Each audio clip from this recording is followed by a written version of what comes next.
And now to formally welcome our distinguished guests and to address the gathering, I invite Dr. Father Shaiju K.S., Vice Principal for our college, to deliver the welcome address.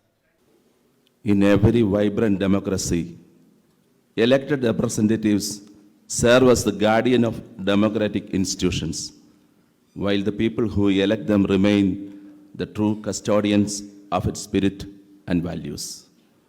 In that sense, this venue becomes historic today, as the elected representatives and the people who elect them come together for a meaningful interaction and dialogue. Honorable Rahul ji, K.C. Venugopal ji, Dean Kuriakose sir, Administrator, Reverend Fathers, faculty members, and my dear students. It is therefore a great privilege and honor for us to welcome such a distinguished leader to our campus for this special interaction with the students.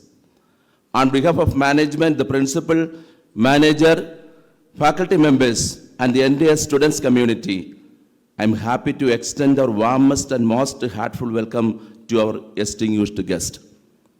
We are deeply honored to welcome Sri Rahul Gandhi, leader of opposition of lower house of parliament, a national leader who has consistently emphasized the importance of democracy, inclusiveness, and the active participation of youth in shaping the future of our country.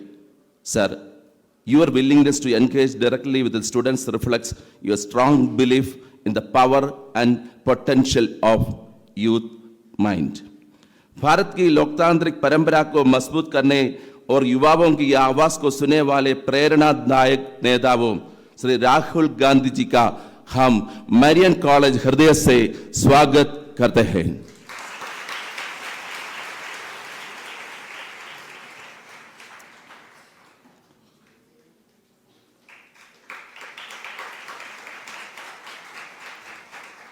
We are equally honored to welcome Sri K.C. Venugopal ji, our eminent parliamentarian and a respected voice in Indian politics. Sir, your long-standing service to public and your dedication to democratic institutions are widely admired. Hearty welcome to Marian College, sir.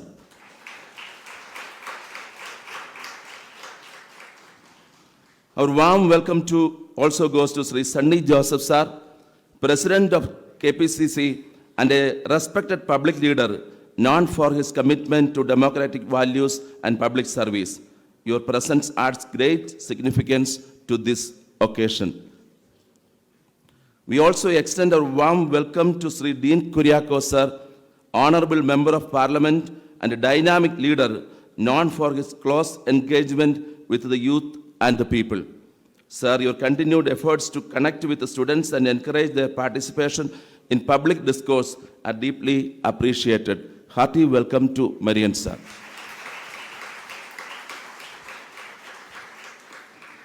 Today's program is not merely a formal gathering. It's a meaningful platform for dialogue, a space where young minds can engage with the national leaders and to ask questions, share ideas, and reflect the challenges and possibilities that lie before our country. Students present represent the energy, creativity, and hope of our society. When young people interact with the leaders who are actively shaping the nation's policies and democratic process, it becomes an enriching experience for both sides. Dear students and faculty members, today it's a valuable opportunity for us to listen, reflect, and engage. I encourage you all the most of this interaction by asking thoughtful questions and participating with enthusiasm and respect.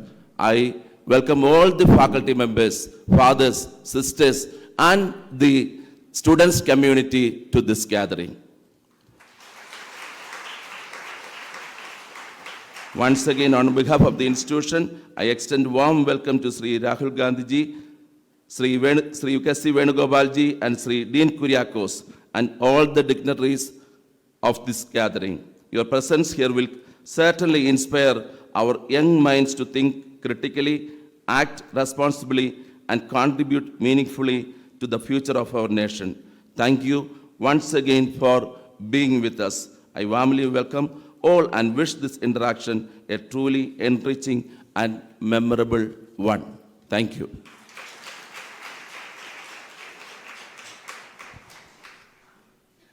Thank you, Father, for your inspiring words and for setting the tone for what promises to be a truly memorable event here at Marian College.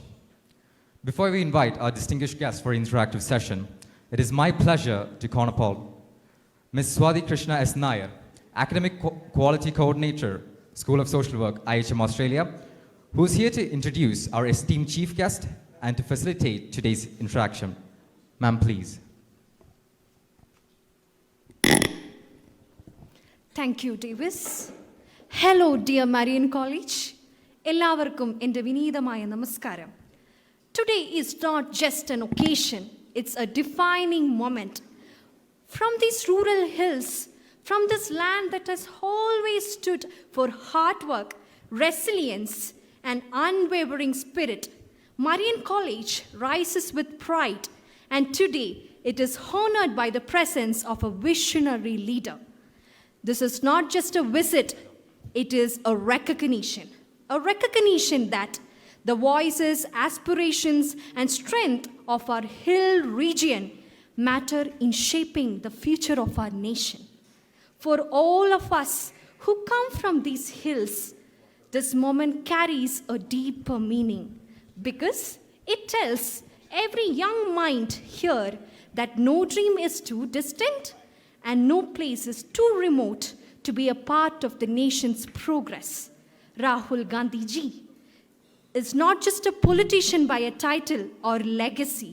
He is a man who has chosen to walk the dusty roads of our nation to find the heartbeat of its people.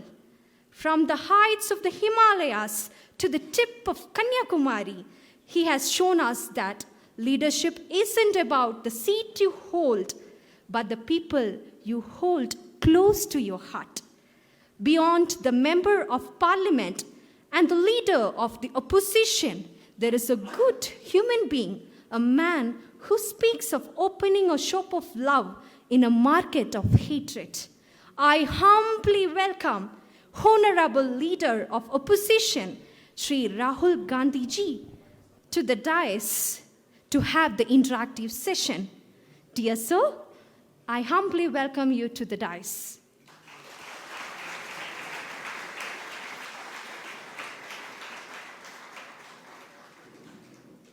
Dinashree.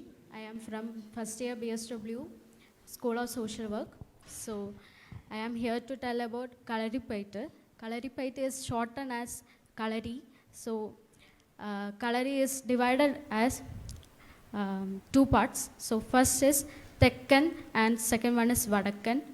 That Tek means south and Vadak means northern style. So I am following Vadakkan's style. So they're two totally different styles. Yeah. Are there commonality between them or not at all? What, sir?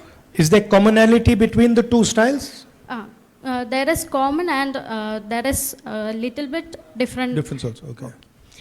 So Kalari is not only the use of weapons like urumi, some blade items, and shield and shield, sword and sword. So it is also a practice to make our body flexible. So can I show some? Yeah, please. Yeah. Thank you, sir.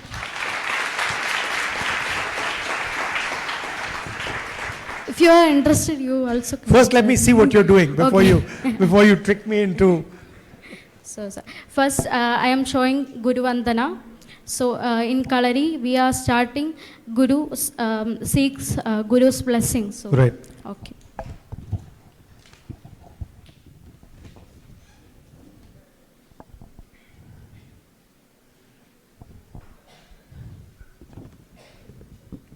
Venu, you're going to join? Huh? Dean, you want to join?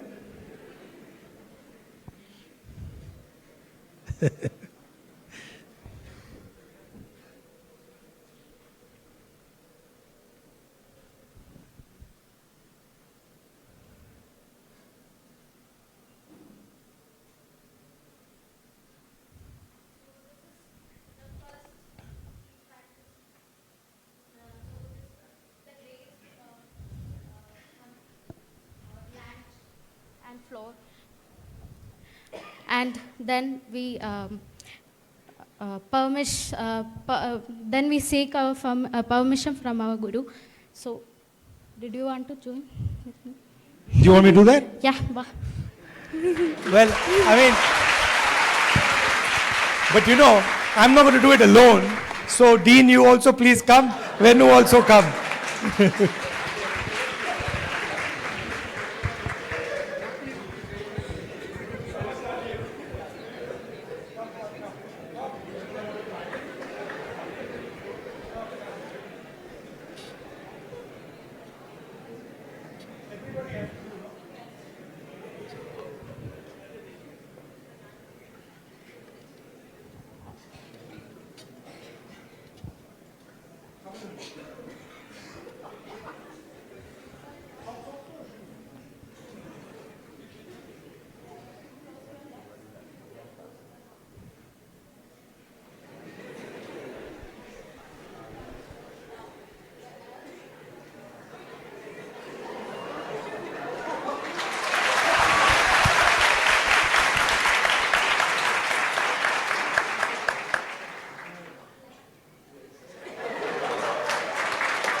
Oh, yes. I have one question you, sir. So, uh, very energetic person, you know. But martial art I do is completely different system. Okay. You want to try some of that? Yeah. Okay. Okay. So, what is your message to the younger generation who loves, who interested in martial arts? Most people who do martial arts, it's explained as self-defense. You know that you're trying to defend yourself from somebody who's attacking you or some sort of a threat. But in fact, martial arts is not that. Martial arts is about discovering yourself and about understanding how you react to different things. So I think it's a very powerful thing, and there are many different ones. By the way, it is said that the mother of all martial arts is Kalari. I don't know. I do Japanese martial art. Actually, I do 2 Japanese martial arts. And both of them would say that there's a lot that they have got from Kalari. Yeah. Yeah? Yeah, thank you, sir. Thank you very much.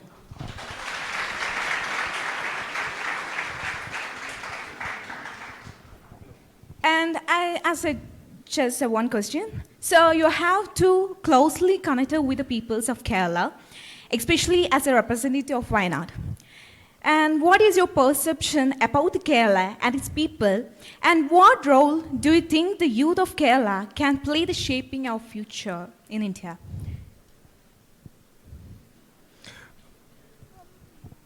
I spent 5 years being a member of parliament from Wayanad. And I used to visit Kerala a lot before that. But I had never actually gone in detail about Kerala. And I had never really tried to understand in depth what Kerala is. And I learnt a lot from the people of Kerala and also the people of Wayanad, especially the people of Wayanad. I was very surprised when I first arrived there. There was a big landslide and a lot of people had died. And I was very surprised at the reaction of the people to that landslide. In fact, I was very impressed by it. Because even people who had lost everything, they were more interested in helping other people. So it was quite amazing to see that somebody who's lost his family, lost his house, he's interested in helping somebody else. And it didn't matter what community that person was from, whether they were rich or poor, what religion, none of that mattered. It was that there's a problem and all of us have to get together to solve the problem. I found that to be a very powerful thing. I think you have a very old tradition here. Before coming here, I went to a function commemorating Narayana Guruji. And you have a very deep tradition here, your own history, your own traditions, that are very valuable to the rest of the country. And you should always operate within that framework, within your tradition, your culture, your language. There's a lot to learn from the outside world, but you must always be rooted to your own way of life, your own tradition. And then you can learn things from others. Of course, you people have made us very proud. Wherever you go, I've traveled a lot in the Middle East, and the only thing one hears about the people of Kerala is praise. You never hear anything negative. You're always hearing praise about the work you do in hospitals, how you look after people, the respect. So that's very nice. That's very nice to hear. I've also dealt with, sometimes my mother falls sick. We take her to hospital and then there's the Kerala nurses there. So I've dealt with them directly also and I know their magic. So those are the type of things that Kerala brings to the country.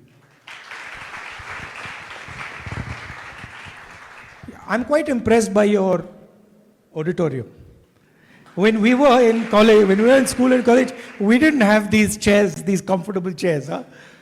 Very, very nice facilities here. Thank you, sir. It's a great happiness to hear so. So, can we go with the next? Yeah, you don't have to ask me, just Yes, go. okay. So, yeah, he spoke about Kerala and we are more energetic now. So, next we'll go with Angela. She's here. Yeah, come on, it's your turn. So you have spoke about Kerala and thank you for speaking about us. So my question is that you have been here, you have been in Kerala for 5 years, right? So I think you will be familiar with Malayalam. Can you speak some Malayalam? I mean, I'm not familiar with Malayalam at all. I can say Nandri. But I'm not particularly good at picking up languages. My sister's the expert in picking up languages. Well, I have a lot of memes done about me, so I don't remember them all. I got some good ones and some bad ones. well, what's your favorite one then? I don't get into really. I'm not a big person who gets into looking at memes and what sort of. I don't like looking at myself on camera. It's not. That's a fair point. Yeah. But I guess by the end of the session, we will definitely recreate Yeah. a meme, to make our college more famous, make this event more memorable. I should have blurted that out. Anyways, moving on to the next question. What is like a sentence which you often hear in Kerala? Any Malayalam sentence which you often hear from anybody? Any word? Generally I will speak in English, and most of the time I'll have somebody translating. So mostly it's much more emotional contact than what people are saying, right? So it's physical contact, emotional contact, more direct love and affection than what is being transmitted by words. Yeah. Great insight. It means that language is never a barrier. Well, Yes. if you know where to look, it's not a barrier. Great. Yeah. That's a great answer. So, In fact, you see, I used to be told this, and I never quite understood it. But actual communication between human beings happens outside language. It happens in how you meet each other, look at each other, how you connect with each other. That's much more powerful than the language that you're using. I wouldn't have believed that. I wouldn't have believed that 10 years ago, but I've come to realize that that is true. because why that question states to be important is from students from a remote location, they're always frightened to go study in a better institution, thinking language is a great barrier. Because how we'll communicate, how we'll go ahead without knowing proper language, how can we go communicate, how we'll get better education. So somewhere in the category of barriers from people from remote location, language is one among that. Yeah. That is why. But society likes to do that, right? So society likes to say that, oh, if you speak this language, you're better. Or if you do this activity, you're better. Or if you're an engineer, you're better. But really, everybody is unique. Everybody does their own thing. So there are many brilliant institutions that might not be known as brilliant. And there might be some brilliant students sitting in institutions that are not that brilliant, but they're doing just fine. They're doing very well. And then there might be some not so brilliant students sitting in a brilliant institution and going nowhere. So I think it's much more important than where you're sitting is how you're responding and how you're thinking about what you're doing, But yes, you don't want a country where people are uncomfortable because they can't speak a language, or because they are speaking a particular language, or because they believe in something and they don't believe in something else. You want a nation where everybody is comfortable, everybody can aspire, everybody can want to do whatever they want to do. She wants to do cutlery, she should be allowed to do cutlery. Tomorrow if she says, I don't want to do cutlery, and she wants to do something else, should be allowed. But in our country, there's quite a lot of rigidities. So society will say being an engineer is good. Nobody's actually experienced what being an engineer is like, but they've already decided that that's good. Being a doctor is excellent. Being a cook is not so good, according to our society. But if you're passionate about it, that's the best thing for you, right? So I'm a person who believes that all our students are unique. None of you in this room are the same, which means that you should have a unique path. You should be allowed to choose whatever you want to do. I'm not saying that, don't listen to anybody. You listen to everybody, and then in the end, you have to decide for yourself. If you like being a cook, you like being a runner, you like being a musician, you like dancing, you like doing cutlery, you should do it. If you want to be a politician, it's an unpleasant job. It's not a pleasant job. If you want to do it seriously, and if you have certain value system, it's a very difficult job. So you should only do it if you're serious about it. And be ready that you're going to suffer quite a lot and get beaten up and pushed around. If you're doing it for the right reason. If you're doing it for the wrong reason, then it's easy. Then there's no problem. So that's the decision you have to make. Am I doing it for myself? Am I doing it for benefiting myself? Then you have one other path. And then you say, am I doing it to benefit or defend certain ideas or certain values? Then the path is completely different. One is unpleasant, difficult path, but you learn a lot and you're actually quite useful. The other one, easy path. You might not learn that much. Maybe you'll have a big house, a lot of money. So these are two paths. So you have to make a decision which one. You cannot go on one and then suddenly go on the other. If you go on this one, then that one is blocked. If you go on that one, then this one is blocked. That's really the decision. Are you thinking of joining politics?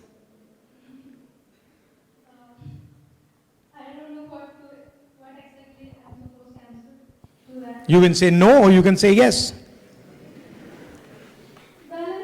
Balanced. Okay. Thank you, sir. But in my experience,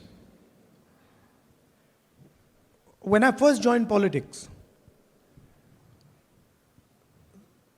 the general thing that people say, right, that in politics you cannot be honest. They say it. And I refuse to believe that. So I am testing the idea that honesty is possible in politics. For me, that's interesting. That how transparent can you be? How open can you be? How honest can you be? And where are the limitations? So that is for me very interesting, and that's what I like doing. Moving to the next question, it's Nimisha. Yeah, Nimisha, it's your turn for putting forward your question. Hi Rahulji, my name is Nimisha Helen. I am from Media Studies Department, first year student. Actually, I am coming from Thiruvananthapuram. Today I am talking to you a serious question. Recently, there is a growing concern that cinema and popular culture are sometimes used to construct a negative narratives about certain states. As seen in the debates around film likes, for example, Kerala Story, do you think cinema is increasingly being used as a political propaganda tool to shape public perception about a region or communities in India? Well, the good news is that Kerala Stories, the halls seem to be empty and nobody's really watching it. And it shows you that there are people, the majority of this country have an understanding of what's what, have an understanding of what Kerala is and Kerala's traditions and cultures. But you're absolutely correct. Movies, TV, media has been weaponized. And it is being used precisely for that purpose, to vilify people, to alienate people, to create division in society, so that certain people can benefit and other people are harmed. And I think India has actually become very much like that. You know, if a person wants to make a particular type of movie, wants to say something in the media, wants to defend certain ideas in the media, I face this all the time. He will be attacked and he will not be allowed to speak. Whereas certain other ideas, you can spread them, propagate them as much as you want, nothing will happen to you. So yes, this is extremely damaging for the country, and it is happening. It's happening a lot, and large amounts of money are being used to do this in India. Okay, thank you. Thank you, Rahulji. One question is, it's curious about you. What kind of books, movies, or hobbies do you enjoy the most? Books, movies, and hobbies. Yes. I go through phases.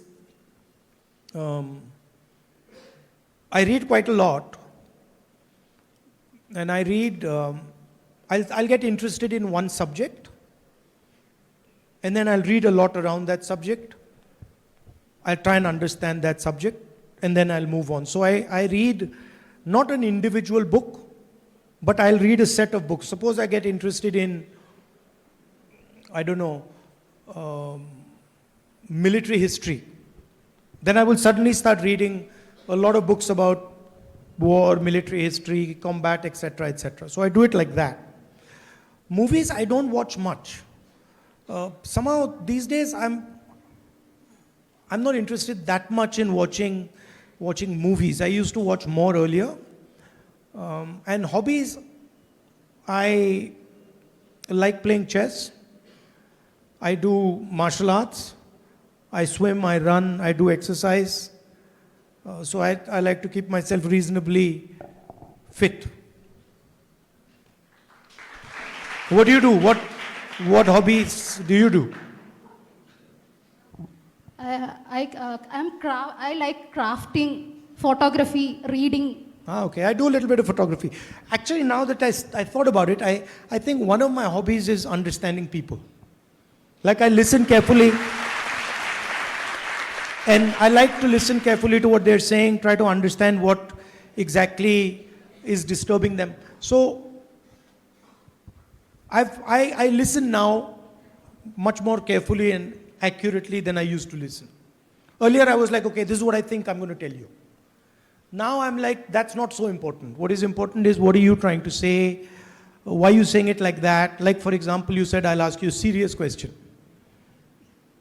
Then I'm waiting for the non-serious question. So inside people's words, there's a lot of stuff that is hidden. So I like to look at that. That's really my job. My job is understanding and listening to people. Thank you. And I guess because we are on pop culture theme, I guess because we are talking about pop culture, movies, books, and etc., I'm sure the audience also wants to know, does Rahul Gandhi watch anime? K-drama, No, anything of that sort? I used to. You used to? I used to watch a little bit, but not lately. Can I ask which one? Akira. Yeah. A man of taste, ladies and gentlemen. I like Akira. Have you seen Akira? Yeah, it's an old anime. And what about video games? What about? Video games? You know, I have a group of friends and we play FIFA.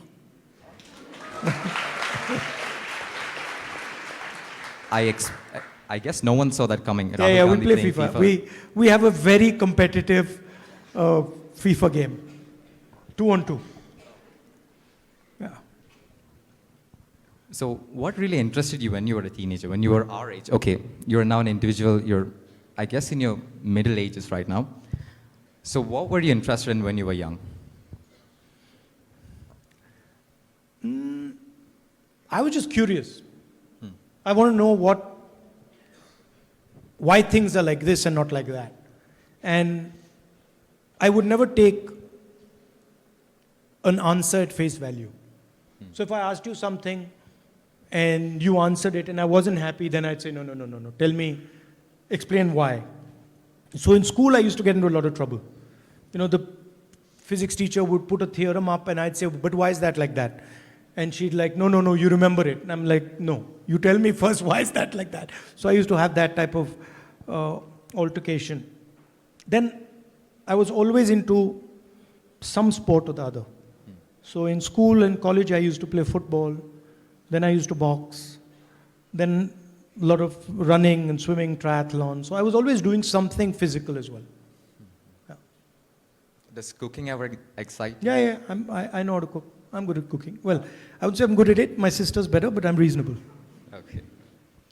Would you say you cook to live, or are you like exceptionally good, like high level? Could you be biryani, butter chicken, things of that nature, or like, okay, I won't starve to No, death. I don't. Look, when I was working in London, I was cooking for myself, right? So that's where I learned.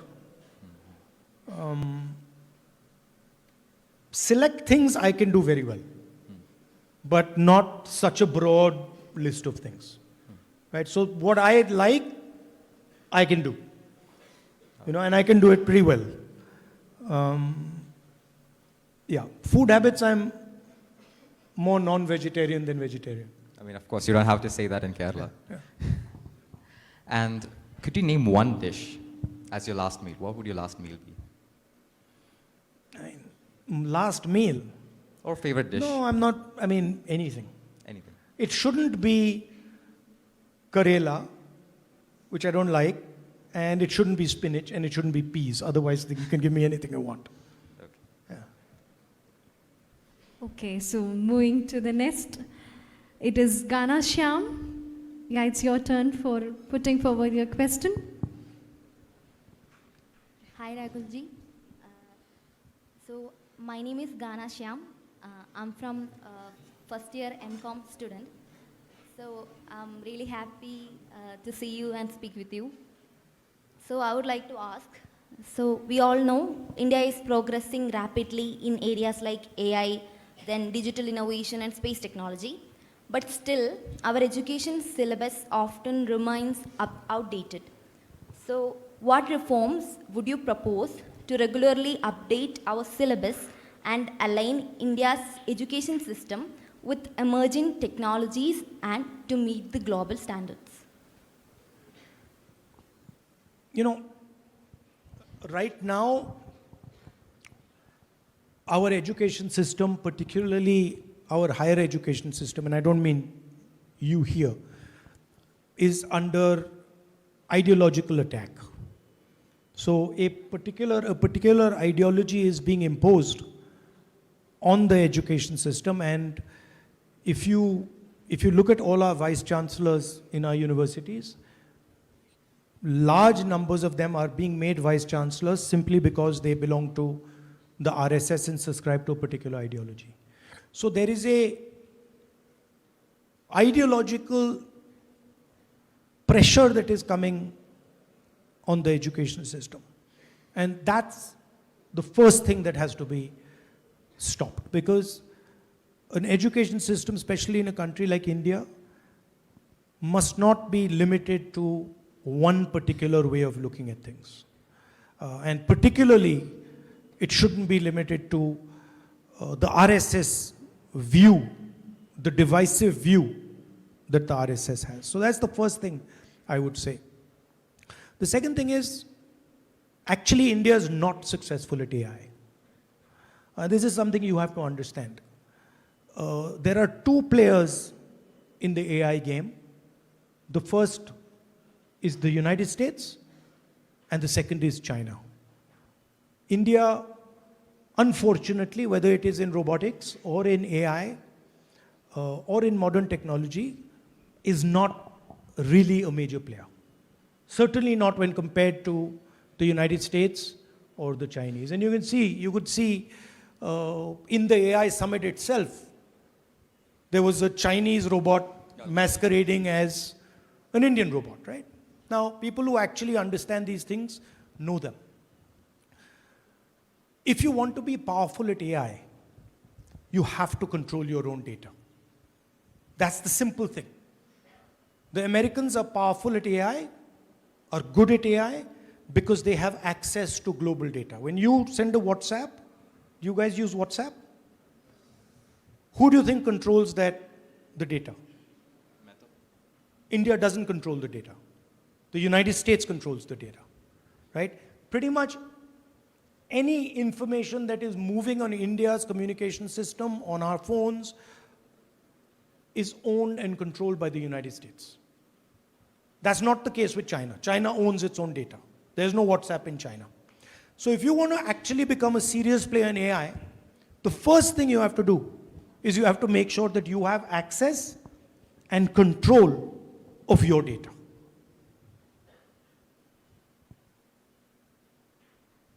This US deal that has just been done by the Prime Minister has handed over our entire data to the United States. The United States can now keep Indian data wherever they like. American companies will not be taxed on the data front, right? So we have actually damaged our potential for AI tremendously in the last couple of weeks. If you're talking about modern technology, what we are seeing right now is a complete transformation of the way we move. Are there engineers in the room here? Okay. So what is happening is we are moving from the petrol engine and petrol to the electric motor and the battery. And whoever controls the electric motor and the battery is going to basically control technology in the future. And once again, we're not a serious player in that game, right? And the reason is that our big businesses, the Ambanis and the Adanis of this world, actually do not produce anything. They are in the business of selling Chinese product in India. They are in the business of selling Chinese phones, Chinese microphones, Chinese computers in India. And if we are serious about technology and we are serious about AI, then the first thing we have to do is control our data. And the second thing we have to do is start making things. Making computers, making electronic items, making televisions, making fridges, making these things. Because technological advancement is going to come either from data or from manufacturing.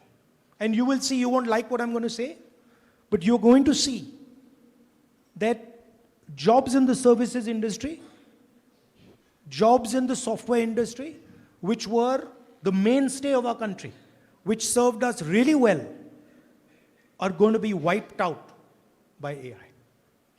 Right? So, what I'm worried about is that there is a transition taking place.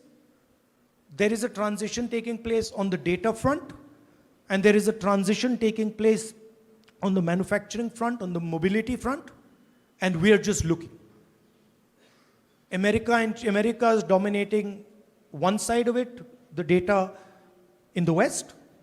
China is dominating the other side of it, and China is the only one who's making anything in the world today.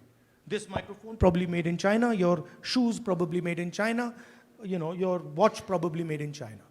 So your responsibility, we talked about politics versus politicians. Your responsibility is to ask a couple of simple questions. Number one, why are we not controlling our data? Why is our data not, it is the wealth of our people. Why is it not in our hands? Why is it being given away for free? Second, why are we not producing anything? Because if we don't produce anything, the vast majority of Indian children, youngsters cannot get jobs. Because jobs are going to come out of manufacturing. So these are the political questions that you should be asking. Why is it that we are allowing China to become the producer of the world? The factory of the world. Why are we not doing it? Number one. Number two, why is all our data, which is our wealth, wealth of the people of Kerala, wealth of the people of India, being handed out just for free to Meta, Facebook, WhatsApp, Google, and all these people? These are the two fundamental questions, political questions, that you have to ask. And this is, if you answer this question, you can solve the riddle of why millions of young Keralites are being forced to leave this state and go and work in other parts of the world. If you don't solve these two, if we do not solve these two problems, then we're going to be stuck with nothing being made here, no jobs being created here, and our youngsters being forced to go outside this country. Thank you. Moving to the next question, it's Bobby Lal. Bobby, it's your turn. Yeah.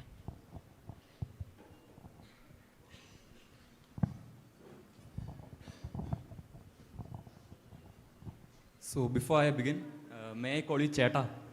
Yeah. Well, first tell me what it means. Bhaiya, okay. Yeah. You can call me anything you want. Yes, we call Cheta to someone who is elder than us. Okay. And, my Cheta? name is, yes, Cheta. And what do you say to somebody who's younger? Ania. Anya. Yes. Okay. Anya. And good afternoon, Cheta. My name is Bobilal. I am a first year BCom student. And it's one of my greatest privileges to ask you a question. And thank you for spending your most of the time with us. And moving towards the question, we are all aware of the war going on between Israel and Iran. Do you think this war could affect India adversely? Yeah. Hugely. How do you think it will? First of all, on the surface, it looks like a war between America, Israel, and Iran. A conflict between America, China, and Russia. That's the real players are America, China, and Russia. And the conflict is taking place in Iran, in Ukraine, and in other places. But the real conflict, the big conflict, is that we have a superpower called the United States, and we have a challenger called China. And the United States is trying to make sure it remains the superpower, and China is slowly advancing closer and closer to the United States. So that's the broader picture. The Middle East is the center of energy production in the world. So pretty much all energy that is being utilized, or a huge chunk of it, is coming from the Middle East. Right? The cars that you're driving, the buses, the cars, most of it is coming from there. And that is now being constricted. The Strait of Hormuz is blocked. The Americans are attacking Iran. Iranians are attacking the American assets. But the story for the rest of the world is, you guys are fighting, but we are also going to pay the price. And how is India going to pay the price? Directly, because of our energy reliance on the Middle East. Huge part of our oil comes from the Middle East. That is going to get very expensive. That is going to get disrupted. Prices in India are going to rise. Fuel in India is going to become more expensive. Economic growth in India is going to slow down. And so we have to be very careful about what we do. And by the way, this is not only about the Iran-Israel-America conflict. This is the world we are now moving into. You will see that more and more conflicts of this nature are going to come. There is already one in Ukraine. Millions of people have been killed. Now there's one in Iran.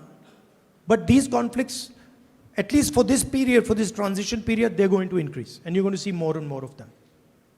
So India has to understand that we are now entering a violent time, dangerous time. So we have to be very clear on what our policy positions are, on why we do what we are doing, and how we are maneuvering through this dangerous period. Because if we don't, and we get caught in the fight, then we are in serious trouble. China's on our border, and America's our ally. And they're getting ready to fight.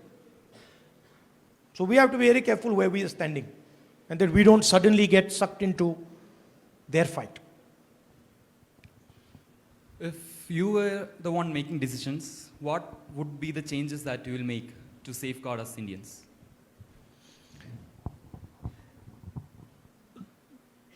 The single most important thing for any country is to know what its strength is. And because it's your strength that protects you, right? So India's strengths are very clear. India's strength is harmony in diversity. That means India's strength is that we bring people together, we create harmony, even though people are very different. Kerala is an excellent example of that. You are extremely diverse, but you are calm, collected, harmonious. So our biggest strength is keeping all our people together, united, comfortable, and protected. In the 21st century, something fantastic has happened, which never happened before. Which is that any information, regardless of what it is, suddenly has value. You send a WhatsApp from here to there, it has value. Automatically, right? Your medical history has value. We call that data. So for us, if we want to be a powerful country, we have to understand that we have the largest pool of data on the planet. The only comparable pool of data to us is China. We have 1.4 billion people, they have 1.4 billion people. Size is the same. Basic amount of data being created is similar. This is like our central resource. And this is what is going to protect us. So we have to make sure that it is secured and that our people benefit from it. Not American companies, not the United States. Please understand one more thing. That in the fight between China and America, what do you think is the single most important asset? If you're American and you're competing with China, what do you think is the single most important asset? Try. Huh? Indian data. Because the United States understands very clearly that without Indian data, the United States cannot remain a superpower.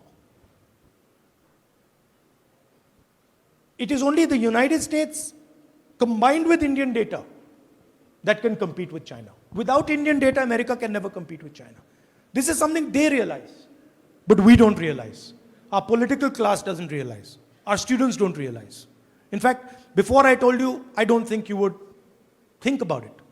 That actually Indian data is like, oil in the 20th century. Countries that had oil in the 20th century, America, Russia, Saudi Arabia, they used that oil to develop. The same way, data is like oil. And we have the biggest pool, but we're just gifting it. We're just giving it away for free. So these to me are the two central things that we got to make sure. That we have data, that our people are harmonious, protected, comfortable, not fighting among each other. And then the third thing is, can we get into competing with China on production? Can we start to make these things, shoes, watches, this, in India, and can we make it competitively with China? If we do these three things, nobody's going to touch us. Nobody can touch us, nobody will be able to touch us. But if we give away our data, if we don't produce anything, and our people are fighting with each other, then we're in trouble. And my problem is that that's the path we're on. The path we're on is our people are being made to fight. One religion is being made to fight another religion. One language is being made to fight another language. One caste is being made to fight another caste. We're not producing anything, and we're just handing over our biggest asset to the United States. So that's actually what my political fight is about.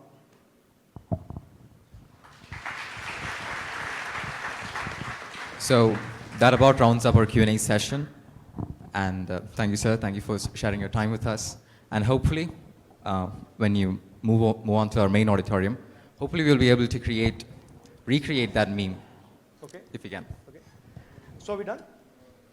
We have a vote of thanks and, of course, national anthem. So can I just say 2 words? Yes, please. Well, look, thank you. Thank you very much for inviting me here. It's an honor for me to come here. I really like chatting to you, talking to you. You're the future of this country. You don't quite understand it right now, but you're the people who are going to run this country. We are essentially going to hand this country over to your generation. That's your responsibility. So of course you must do what is good for yourselves personally, but you also must keep in mind that there's something beyond me also. There's other people who live in this country. There's other ideas in this country. There are other traditions in this country. And be as open-minded as possible to other traditions, to other ideas. You can learn a lot from them, and they can learn a lot from you. Thank you very much. All the best.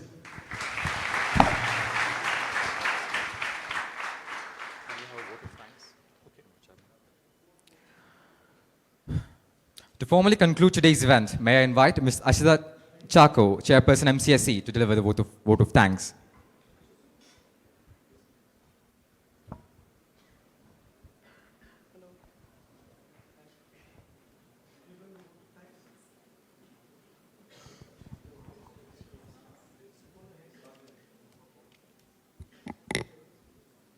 Good afternoon to everyone present here.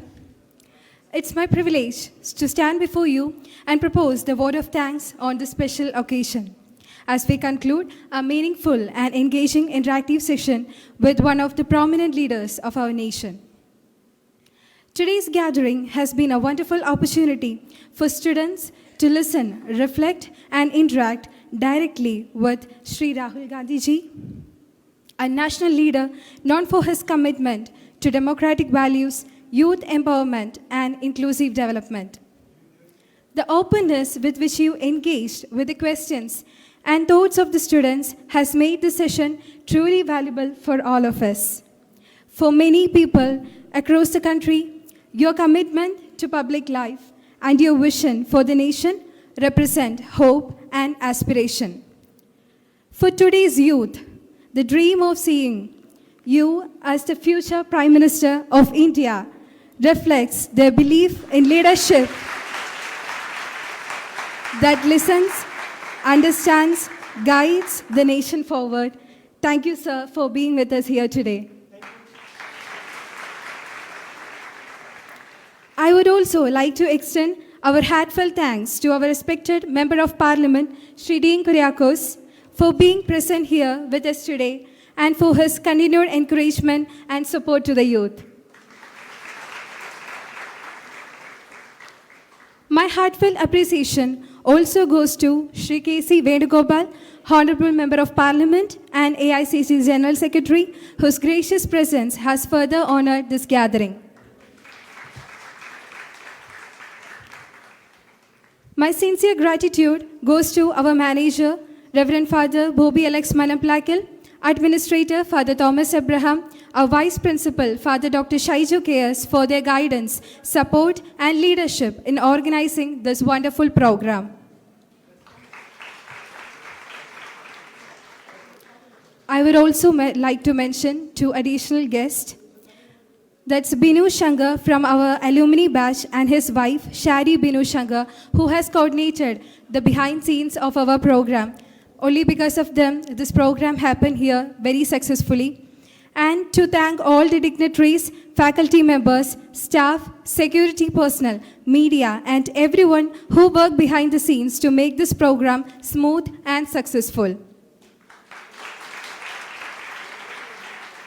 Finally, a special thanks to my dear fellow students, whose enthusiasm and thoughtful questions made this interactive session lively and meaningful. Once again, we express our deep gratitude to Sri Rahul Gandhiji for taking the time to connect with us and for sharing this valuable moment with our institution. With sincere gratitude, I conclude the word of thanks. Thank you. Thank you, Ms. Ashrita, for your warm words of gratitude. And up next, we are supposed to do a memento distribution ceremony, but before that, Rahulji has agreed to recreate that famous meme. And okay, so this is the clip. Oh, and by the way, Thair, it's also the curd. The word Thair is also curd in Malayalam and curd in Tamil. So it's not natively specific, exclusive to us, but at the same sense, it's funny. So this is the original clip. So what do you want me to say? You want me to say tiring? Vengayam. Okay, tiring. So what do you think? What do you want to do? Like, the word is Thair. You're the person who has to do it. You tell me what I have to do. Okay, I guess we can do a short skit. I'm making buttermilk. To make buttermilk, what do I do? No, I need curd. I need curd. So I'll ask, yo man, where's the curd? Yo, Thairi. So you have to say, Thairi Ibadam. Thairi Ibadam. Ibadam. Thairi Ibadam. No, say it again. So the idea is, we'll do a small skit. I'm making buttermilk, and I'll ask you, hey Rahul, where's the buttermilk? Okay. So you'll tell me, Thairi Ibadam. Thairi? Ibadam. Okay, go ahead. Okay. Yo Rahul, where's the buttermilk? Thairi Ibadam. Was that accurate? That was accurate. Thank you. It was so interesting. And one small thing. We have the college administrator, Thomas Thomas Abraham. Abraham. So to present a momentum on behalf of the college as their token of love to Rahul Gandhiji. Please, Father.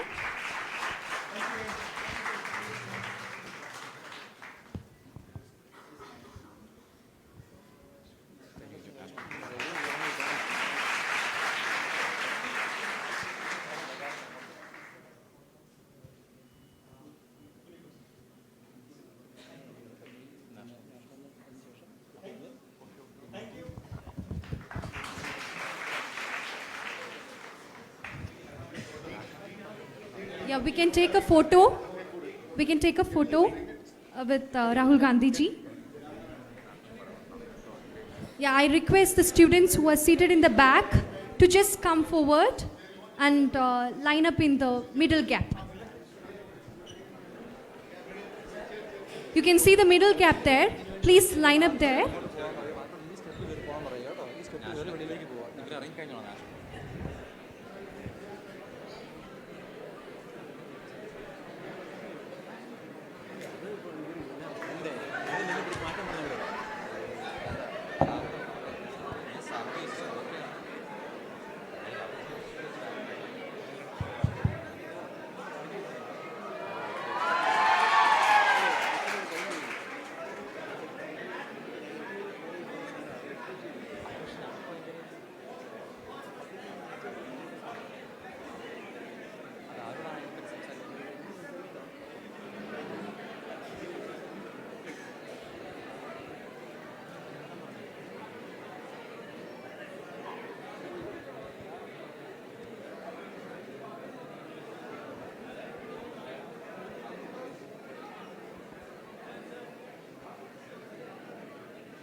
National anthem.